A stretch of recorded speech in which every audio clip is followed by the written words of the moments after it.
Come on. Come on already. There's no boogeyman under your bed. Now please go back to sleep.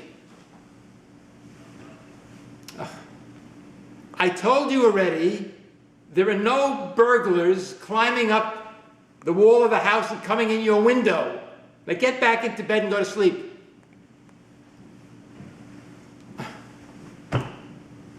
We've been through this already. I told you, there's no monster in your bed, in your closet. Now get back into bed. So, as you've probably figured out by now, the topic for tonight's Vaad is managing childhood fears. But before we get into the topic for this evening, we have some unfinished business from last Vaad. The last Vaad was managing bedtime bedlam, and apparently it was a little bit controversial. Some of you, maybe not you here tonight, but some people submitted comments on our email address and were perturbed by the message that was included in last month's Vaad, was basically that it's an acceptable, legitimate parenting practice to offer children a small treat if they stay in bed after they're put to sleep. And the punishment of getting out of bed is that they'll lose that treat. And some people were upset by that because they said, what's going on here? That's the kid's responsibility to stay in bed. You put him into bed, he's supposed to stay in bed. Well, we have to start giving prizes for every little thing? Saying that of itself. And some parents were very bothered by that and thought that that didn't make sense to them. So I just want to clarify that issue a little bit before we go on to tonight's topic. We all know that the B'ezras Hashem were written on 2 luchos. The first 5 on one, and the second 5 on the other. And we all know that the unifying theme of the 2 luchos was that the first luchos include mitzvahs that benan l'makom. And the second luchos, the last 5 of the B'ezras Hashem, are benan l'chavero. We all know that. And of course, the obvious question is, the anomaly is the 5th of the B'ezras Hashem. Kabedas avicha v'esimecha seems to be benan l'chavero. What's it doing on the first set of luchos? So, many meforshim say that one of the reasons for that is because the mitzvah of kabedas avicha v'esimecha, which is a benan l'chavero mitzvah, is a mitzvah that if we perform it properly and we fully appreciate and a maket tov to our parents for all they've done for us, that will aid us in our relationship with the Kadosh Baruch Hu. Just like we're maket tov to our parents, it'll bring us to a deeper hakara satov to a Kadosh Baruch Hu. Now, I haven't seen it brought in any svarim, and if anybody has, I'd appreciate if you let me know. You can get in touch with the Vaad through our email address, which is chinuchvad123@gmail.com. I haven't seen it brought anywhere, but I think the limud will work the other way as well. In other words, the mitzvah of kibbud av v'aim can help us in our relationship with the Kadosh Baruch Hu. But in the same vein, I believe that our relationship with the Kadosh Baruch Hu can help us in our roles as parents. There's a lot that we can learn from the way a Kadosh Baruch Hu treats us that can help us in dealing with our own children. For example, we have a lot of responsibilities to Kadosh Baruch Hu, and yet we have Taryag mitzvahs. But whether it's in Olam Hazeh or Olam Haba, there's no question, and there's no machlokes, that we get schar for all of our mitzvahs. Some may be in Olam Hazeh, maybe it's all in Olam Haba, there's different opinions, but no one disagrees that we get schar for each and every mitzvah we perform. Now, all the mitzvahs in the Torah can be divided into two categories regarding schar. Most of the mitzvahs, there's no schar mentioned. There's just the commandment, the mitzvah. There are a few mitzvahs where there is a schar that's mentioned. Now, when it comes to the mitzvah of kibbud av aim, for example, all the commentaries and everyone agrees that of all the Taryag mitzvahs, it's one of the most difficult. It's the hardest. It's a big responsibility.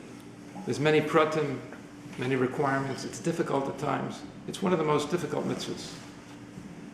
And the mitzvah of kibbud av aim is one of the very few mitzvahs that the Torah mentions a schar, a reward, in the Torah, specifically stated.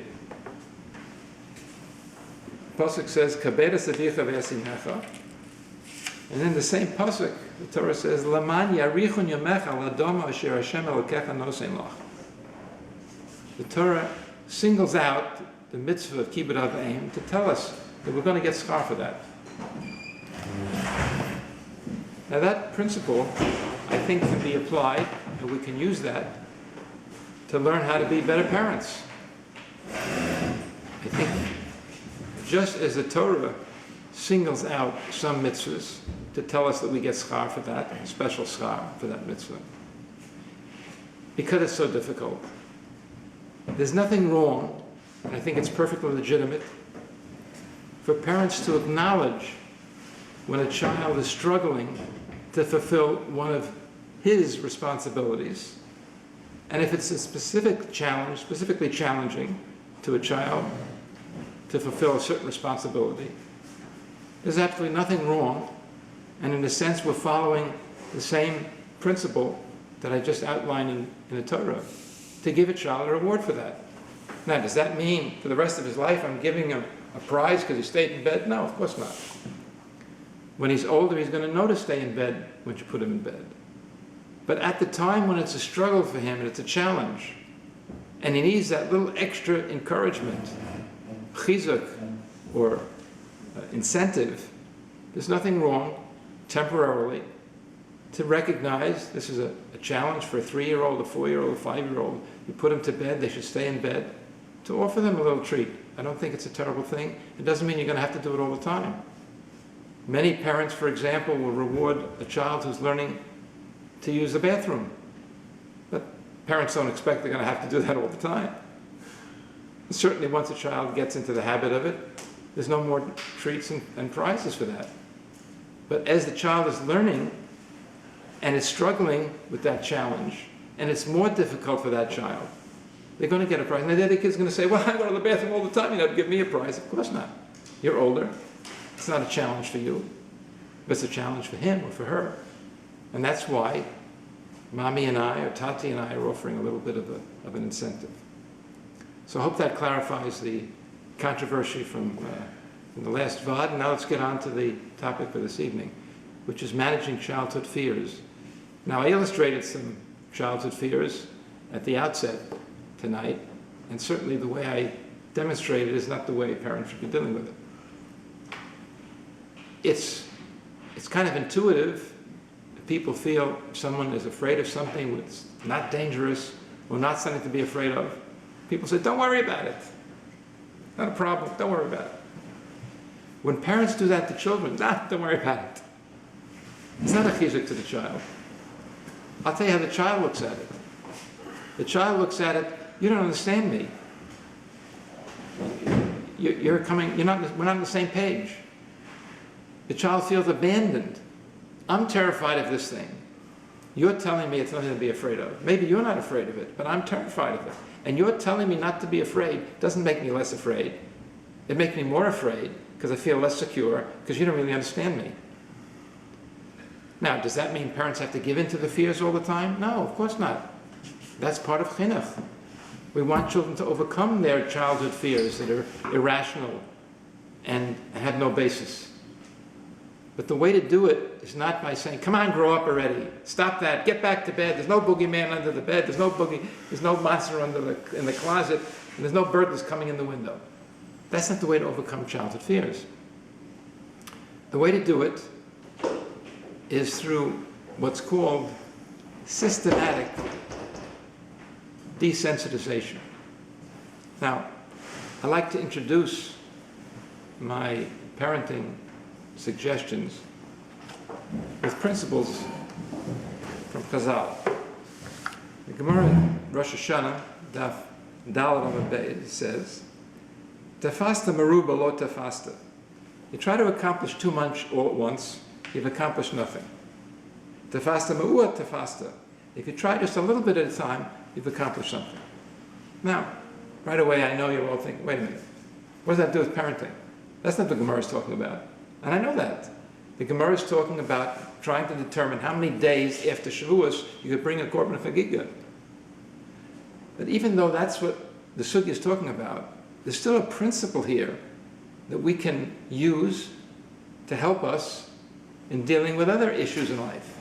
And certainly the principle that Chazal articulated wasn't limited only to that sugya in which it's mentioned and can be applied to other things as well. Tafasta meruba lo tafasta, tafasta me'uat tafasta. You try to get a child to overcome his fear all at once, you've accomplished nothing. And maybe you've made it worse. Tafasta me'uat. You try to accomplish just a little bit at a time, then you're going to get somewhere. So how do you apply that to real life situations? How can you help a child overcome its fears in a gradual way? There's a system called systematic desensitization. What that really means is that you go gradually. A child is overly sensitized, is fearful of the dark, of boogeymen, monsters, whatever it is. And you want to try slowly, gradually get the child acclimated to the situation so it's not fearful. One of the best illustrations I can give you of systematic desensitization was an example that took place maybe 60 years ago when two cousins of mine suddenly broke out in a rash after lunch. And my aunt was alarmed because she couldn't imagine what was causing this sudden rash in her two children, my cousins. They were, I think, 3 and 4 years old at the time. So she rushed them to the pediatrician. The pediatrician looked at them and said, "This is an allergic reaction to something they ate." She said, "I just gave them lunch." He said, "Well, something you gave them in lunch didn't agree with them. And that's what they have a rash for." She said, "Well, what do I do about it?" She said, "Well, you have to figure out what it was that you gave them for lunch. And something in that caused the reaction and they have to avoid it." So my aunt was kind of puzzled. She came home, she said, "I just gave them tuna fish sandwiches." So she tried one day and just gave them plain tuna fish. No reaction. She gave them tuna fish sandwiches, just bread and tuna fish, no problem. The next day, she gave them tuna fish and lettuce, no problem. The only other thing she had was tomato. So the next day, she gave them tuna, lettuce, and tomato. Bingo, they had a rash. She called the doctor, she said, I realize what it is now, it's tomatoes. What do I do about it? He says, "Don't give your kids tomatoes, they'll be fine." So my aunt Hadassah came home, and she decided she's not letting her kids go through life allergic to tomatoes. Tomatoes in everything. Ketchup, soups, sauces, salads. How do you go through life avoiding tomatoes? She says she's not going to allow that to happen. So on her own, and I give her tremendous credit that she came up with this idea on her own, she decided she's going to see how small a piece of tomato her kids can tolerate without getting the rash. So she gave them half a slice, they had a rash. The next day, a quarter of a slice, they had a rash.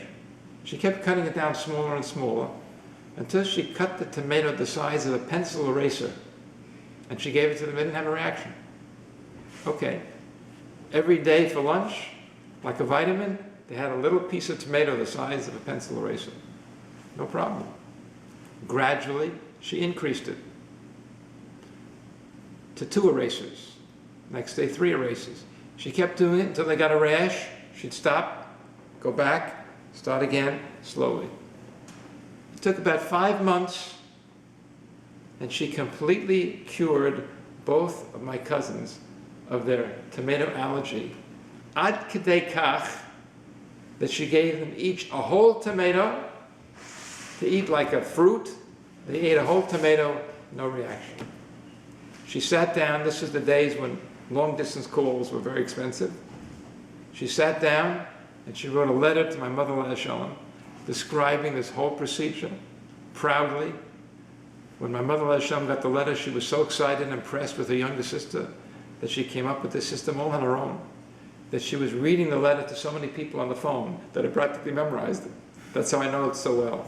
I remember my mother, Shalom, proudly reading this letter to friends and relatives about what her younger sister had accomplished on her own, without any medical guidance, to cure her children of their allergy to tomatoes. Well, that works with food allergies. It's simpler when you can cut it down to bite-sized pieces. It's harder to do with fears, but it's the same principle, Rabbosai. You try to follow the words of Chazal, tefasta meruba lo tefasta, tefasta mua tefasta. I'll give you another example with a fear. There's a father I know who took his 3-year-old son to a firehouse, was having some kind of a program for children in the neighborhood. And they're all excited, and they went. They get to the firehouse, the kid says he didn't want to go out of the car. He's afraid to go into the firehouse. The father, who understood this principle, didn't push his son. Come on, nothing to be afraid of. What are you afraid of? Come on. Didn't drag him out of the car. Didn't make an issue of it. Said, no problem. Left him with the mother in the car. The father ran into the firehouse, grabbed a fire hat and a firehouse coloring book and some crayons, ran back to the car, sat in the back seat next to his son, put on the fire hat, gave his son the coloring book, started coloring together. Son's looking at his father wearing that neat fire hat. After a while, he said he'd like to put it on too. Father said, fine, no problem. Put the fire hat on the son. Son was wearing the fire. He looked great in it. He was coloring in the book. They were schmoozing. Didn't talk about the firehouse. After a few minutes, the son says, maybe let's go into the firehouse and see what's going there. Father said, fine, no problem. Son said, but I'm not going to touch the fire engine. Father said, no problem, you don't have to touch the fire engine. They went in, they saw the show, they saw the firehouse, they saw the firemen. The kid had a blast. That's the way to deal with a fear. Now, this was a 3-year-old fear, and it wasn't very long, and it was just a sudden thing, and the father gradually got his son acclimated to it, and he went into the firehouse. Sometimes fears are more difficult and harder to deal with. I'll give you one final example. There's a woman I was working with a number of years ago on some personal issues in her life, and she came in one day from one of her sessions and she said she was very stressed out. This week was a very stressful week. What happened? She said she took a kid to the dentist. Her boy was 8 or 9 years old. He never liked going to the dentist, but this time it was terrible. He carried on, and he put up such a fuss, and he was so afraid of the dentist. He was never a big fan of the dentist, but somehow they always got through it. This time, he was really impossible to deal with. And she was so stressed out. I said, well, did he have his, what did he go for? She said, he just went for a routine cleaning. And he didn't want to let the dentist touch him, and he didn't want to let the dentist go into the chair, and he was fighting, struggling, didn't want to go. I said, well, what did the dentist do? She said, that's what really caused me the stress, she said. The dentist put her son in a straitjacket. And I'll tell you the truth, Ravosai, I didn't know they still had straitjackets. And I certainly didn't know the dentists keep them in their office. I haven't seen a straitjacket in maybe 50 years, 45, 50 years. I thought it was really, went out with who knows what kind of treatment. And a dentist would have it in his office. I couldn't imagine that. Last time I saw a straitjacket, I had to visit someone in a mental hospital about 45 years ago, but I never forgot it. So it must have been terrifying for this child. So I said to the woman, so did he have his teeth cleaned? She said, yeah, but the dentist said that he wouldn't do this again. I said, I don't blame him. I wouldn't want him to do it again. So what did he recommend? He said, the next time I want my son to have any dental work at all, I'm going to have him admitted to the hospital, to be put under general anesthesia. and then have the dental work done. Every time I want to go to the dentist, I have to make an appointment to have my son go to the hospital. This is crazy. You can imagine what kind of stressful week I had. I don't know what to do. I said, well, I'm going to have to help him overcome the fear. She said, I'd like to, but I don't know how to do it. I said, we're going to have to systematically desensitize him. Well, how do we do that? I said, we're going to have to introduce him gradually to overcome his fear, so he'll be able to master it before he goes to the dentist next time. So well, how do you go to the dentist partially or a little bit at a time? That's not something you can break down into little pieces. I said, we'll have to figure out a way. So I said to her, listen, do you have a recliner in your house? She said, of course. I said, okay. So this is what I want you to do. I want you to get the family together on the day when everyone's home. Tell your husband he's going to be the dentist. Your son is going to be the patient. Your husband should put on his kittel. It's going to be like a white coat. And then your son should sit in the lazy boy recliner, push it back, and your husband is going to be the dentist. Well, how do we simulate that? I'll tell you. He's going to pretend to take x-rays. How do we do that? I said, well, you'll take a whole wheat cracker. You know, when you take an x-ray, they put something hard and stiff in your mouth. Take a whole wheat cracker. Your husband will put it in his mouth in the position where the x-rays go. And your son will have to hold it in his mouth. And your husband will take a blow dryer or something and just make the noise next to his mouth and pretend that he's taking the x-ray. And then you get an electric toothbrush, and your husband will go around in his teeth with the electric toothbrush and make a noise like a dental machine. I said, now the important thing here is you'll be the nurse, he'll be the dentist, your son will be the patient, but you have to do this all with a very straight face. Because the more serious you are about it, the more your son's going to start to giggle. He's going to laugh. It's going to be fun. And you're going to tell him, stop laughing. This is serious. He's going to laugh more. And it'll be a game. And you'll play this charade about going to the dentist. And the other kids can watch. And they'll say they want to. And you'll say, no, no, it's not your turn now. It's only his turn because he's going to the dentist now. Okay. I explained to her how to do it. She was masking. She said she was desperate. She'd try anything.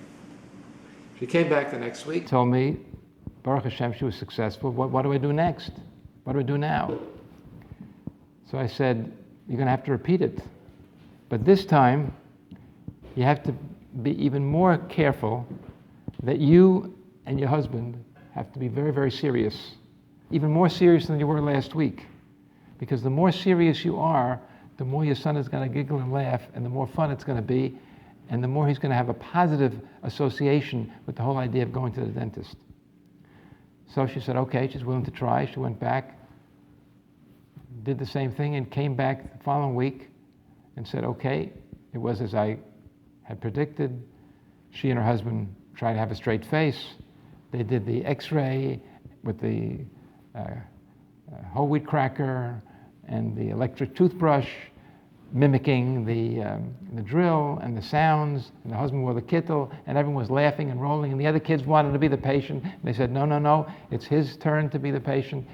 You'll do it another time. It's his turn. It's his visit. You can't be in the dentist chair now. They all had a wonderful time. She said, well, what do I do now? And how do I know this is going to translate to a real office visit? I said, we don't know. But in order to maximize the chances, you're going to have to offer some kind of an incentive to your son, something meaningful for him that he would really want to have. And you may have to spend a few dollars, but it's certainly going to be less than it would cost you to take him to the hospital overnight, to have him stay, to be anesthetized. She says, of course, anything, I'd do anything to avoid that. So I said, offer him an incentive that if he's able to go to the dentist next time without putting up a fuss at all, not only will you be very proud of him, but he's going to win that prize. And he won't be embarrassed like he was last time. So the mother said, okay, she'll try it. She had an office dentist appointment coming up. She was going to try it. So I was kind of holding my breath till she came back the next week to find out what happened. And she came in and she told me that she couldn't believe it. She said she walked in with her son, and the dentist took one look at her son, and he started to panic, because he remembered the last time they had to put the son in the straitjacket.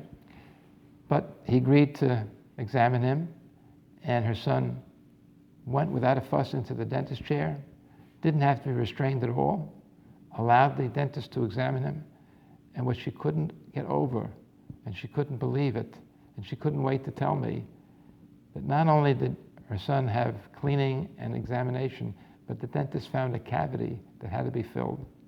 Her son wasn't expecting it, and she didn't know what was going to happen. She was holding her breath and biting her lip.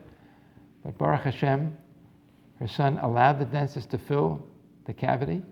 He earned his prize, and she was forever grateful that she didn't have to go through that same nightmare that she had the previous time at the dentist when he put her son in the straitjacket. Now, this is an extreme example, Rabbosai.